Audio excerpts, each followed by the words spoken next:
This is the Lone Creator YouTube. We hope this video helps. In this video, I will explain how to use Figma plugins. First, let's explore how to find and install them. Navigate to the Plugins menu within Figma, then select Browse Plugins in Community. Here, you can search for tools by keyword like Icon Generator or Color Palette. Once you find a useful plugin, simply click the Install button on its dedicated page. It's a straightforward process, taking only a few seconds, to add new capabilities to your design workflow. Now that you have plugins installed, let's learn how to run them.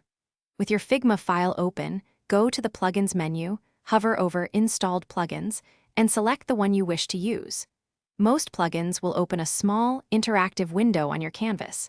This interface allows you to input values, select options, or click buttons to apply changes directly to your design elements.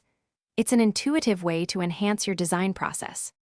Keeping your plugin collection organized is key for an efficient workflow. To manage your installed plugins, navigate back to the Figma community and select the Plugins tab.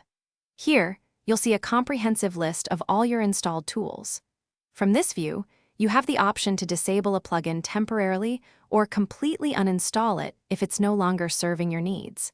This helps maintain a clean and optimized Figma environment. To maximize your plugin experience, here are a few helpful tips.